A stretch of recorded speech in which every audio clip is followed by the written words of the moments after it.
मैं अनुराधा सक्सेना आज आपको बीए पाठ प्रथम का प्रश्न पत्र प्रथम का रक्त परिवहन तंत्र के बारे में जानकारी दूंगी।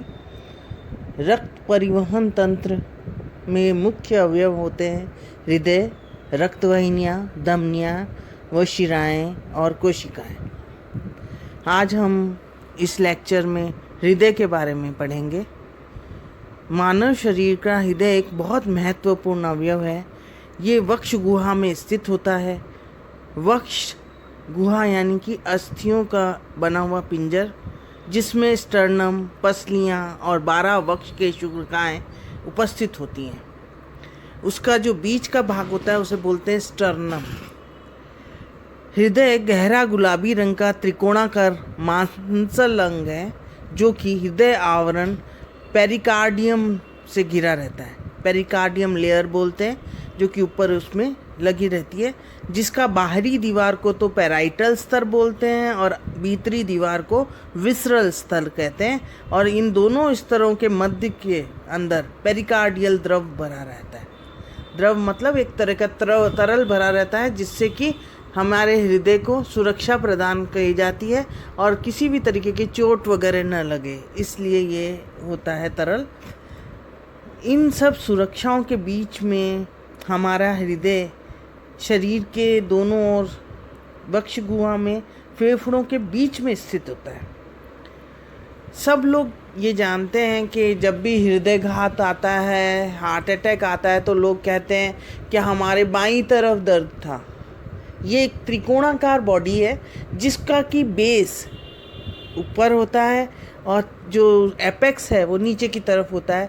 ये जो एपेक्स है या शिरा जिसे कहते हैं, वो थोड़ा सा बाईं तरफ ज़्यादा होता है, इसलिए बाईं तरफ कहा जाता है कि हृदय बाईं तरफ है। बाकी हृदय एक्चुअल में हमारे सेंटर में स्थित है। जब हृदयघात वगैरह आता है तो दर्द हमारे सेंटर में ज़्यादा होता है।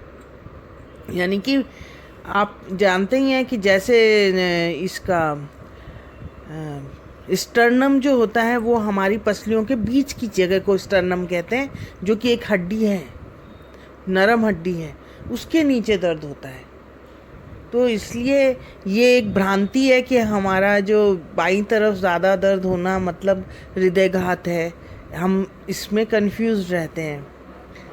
हमारा जो हृदय है ये 4 कक्षों से बना हुआ होता है। 2 आलिंद होते हैं, 2 निलय होते हैं। दायां आलिंद, दायां निलय, बायां आलिंद, बायां निलय। इस तरीके से ये 4 भागों में बटा हुआ है। और इसके जो भाग हैं ये ऑरिको वेंट्रिकल एपर्चर से जुड़े हुए रहते हैं, यानी कि निलय छिद्र द्वारा एक दूसरे से एक का आलिंद दूसरे निलय से जुड़ा रहता है। दायां भाग दायां आलिंद दायां निलय से जुड़ा रहता है निलय छिद्र द्वारा। बायां आलिंद बायां निलय से जुड़ा रहता है निलय छिद्र द्वारा। इन दोनों के बीच में कपाट होते हैं। कपाट यानी कि वाल्व। आप जानते ही हैं कि पानी एक ही जगह फ्लो करे, इसके लिए वाल्व लगे जाते हैं। अगर हम वाल्व को बंद कर दें तो वो एक ही दिशा में खुलता है, पानी ऊपर नहीं जा सकता। अगर हम टैंकी से पानी मंगा रहे हैं, नल में आ रहा है, तो वो नल से ऊपर की तरफ नहीं जाएगा, उसमें वाल्व लगे हुए हैं, एक ही दिशा में बहता है। इसी तरीके से हमारा रक्त भी एक ही दिशा में बहता है। और 2 तरीके के कपाट होते हैं, एक होता है ट्राइकस्पिड, एक होता है बाइकस्पिड। तो ये जो कपाट होते हैं, ये ट्राइकस्पिड मतलब 3 पट, बाइकस्पिड मतलब 2 पट। और ये एक पतली झिल्ली से जुड़े हुए रहते हैं। ये इनको बोलते हैं कॉर्डने, टिन्ने या हृदयरिज्जु। अब ये जो रिज्जु है, ये इसमें हमारी मांसपेशियां होती हैं, पेपिलरी मांसपेशियां, जो इस झिल्ली से जुड़ी हुई रहती हैं और ये उस पट को खोलना बंद करने का काम करती हैं। अगर ये खिंच जाती हैं तो ये बंद हो जाता है पार्ट। अगर ये ढीली छूट जाती हैं तो रिलैक्स होते ही ये पार्ट खुल जाता है। तो इन दोनों के बीच में, आलिंद और नीले के बीच में ये पार्ट है, ट्राइकस्पिड पार्ट और बाइकस्पिड पार्ट। तो द्विपट और त्रिपट। और ये किससे जुड़ी हुई हैं? ये हमारे हृदरज्जु यानी कॉर्नी या टिन्नी से जुड़ी हुई हैं, और जिनमें मांसपेशियां लगी हुई हैं जो कि इसको खोलने और बंद करने का काम करती है, जिसे कि पेपिलरी मांसपेशियां कहते हैं।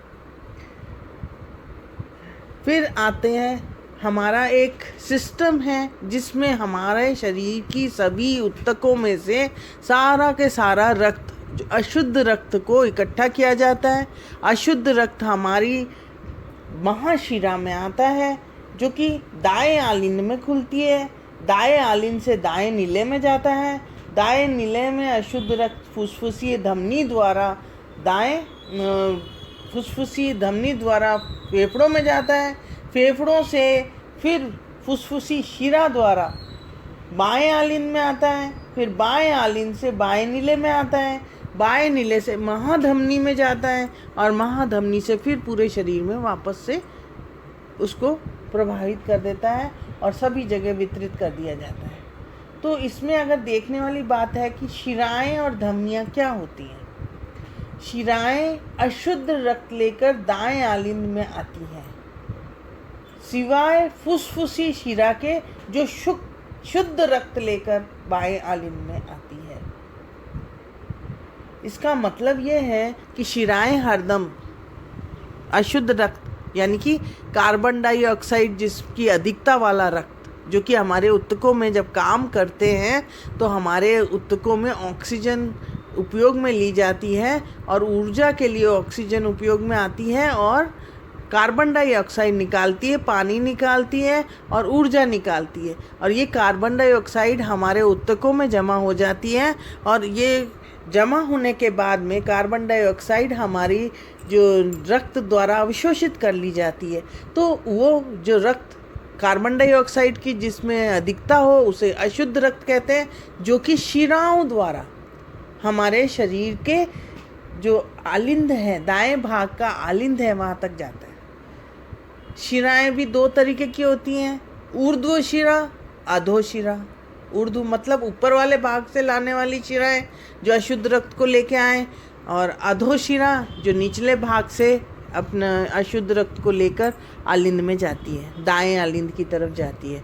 और ये दोनों मिलकर ऊर्ध्व और अधो महाशिरा, ऊर्ध्व शिरा और अधो शिरा दोनों मिलकर महाशिरा का निर्माण करती हैं, और वो महाशिरा हमारे दाएं आलिंद में खुलती है।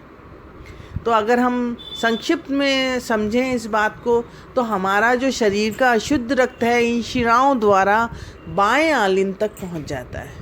महाशिरा के द्वारा बाएं आलिंद में पहुंच जाता है। शिराओं के अंदर जो सेमीलुनार वाल्व्स होते हैं, वाल्व एक ही दिशा में तरल को बहाने के लिए होता है। तो इस तरीके से हमारे आलिंद से नीले में, और नीले से फिर हमारी जो फुसफुसी धमनी है, इसी तरीके से शुद्ध रक्त धमनियाँ लेके जाती हैं, सिवाय फुसफुसी धमनी के जो अशुद्ध रक्त लेके फेफड़े में जाती है। नीले से, दाएं नीले से अशुद्ध रक्त लेकर फेफड़ों में जाती है। फेफड़ों में ऑक्सीजन हमारे फेफड़ों में अंदर होती है, हम श्वसन प्रक्रिया करते हैं, उससे हमारे जो फेफड़े हैं उनमें एल्वोलीज होती हैं, उनके अंदर शुद्ध हवा आ जाती है जिसमें ऑक्सीजन की अधिकता होती है। हमारे रक्त में जो अशुद्ध रक्त है उसमें कार्बन डाइऑक्साइड की अधिकता होती है। और ये एक प्रोसीजर होता है कि जहाँ पर किसी भी तत्व की मात्रा अधिक होती है वो उसकी कम तत्व की तरफ जाता है। तो जहाँ पर हमारे रक्त में तो कार्बन डाइऑक्साइड अधिक है तो वो फट से ऑक्सीजन जो है वो अवशोषित कर लेती है, और उधर हवा में कार्बन डाइऑक्साइड की कमी है तो कार्बन डाइऑक्साइड उस हवा में चली जाती है, और उच्च श्वसन वाला हम उसको बाहर निकाल देते हैं। तो यानी कार्बन डाइऑक्साइड को तो हम बाहर छोड़ देते हैं, ऑक्सीजन जो शुद्ध हवा से हम लेते हैं वो हमारे रक्त में आ जाती है, और हमारा जो रक्त है वो ऑक्सीकृत हो जाता है, यानी कि शुद्ध रक्त बन जाता है। और वो शुद्ध रक्त फुसफुसी शिरा द्वारा बाएं भाग में, नीले के अलग आलिंद के बाएं भाग में पहुंच जाता है, और बाएं भाग से फिर वो बाएं नीले में जाता है। बाएं नीले से फिर ये धमनियों द्वारा, महाधमनी द्वारा पूरे शरीर में वितरित किया जाता है।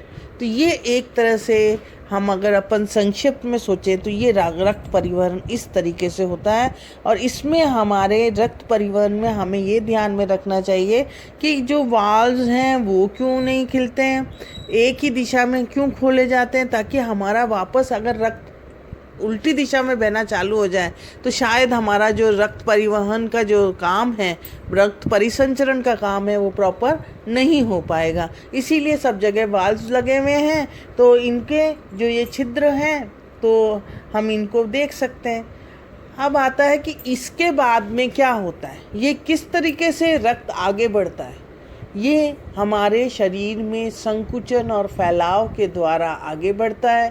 जब हमारा आलिंद संकुचित होता है तो हमारा निलय फैलाव करता है, यानी संकुचन के बाद जो रक्त आलिंद में, जब हमारी महाशिरा में संकुचन होगा तो हमारा आलिंद फैलाव करेगा, सारा के सारा महाशिरा से जो रक्त है वो इकट्ठा होकर आलिंद में आ जाएगा, दाएं आलिंद में। और दायां आलिंद जब संकुचन करेगा तो निलय में रक्त आ जाएगा, निलय जो है वो फैलाव करेगा। तो एक चीज़ जब संकुचित होती है तो दूसरी फैलाव करती है, यानी कि उस रक्त को इकट्ठा करती है। जब निलय हमारा संकुचन होगा निलय में, तो वो हमारी जो धमनियाँ हैं, फुसफुसी धमनी है, उसमें फैलाव होगा।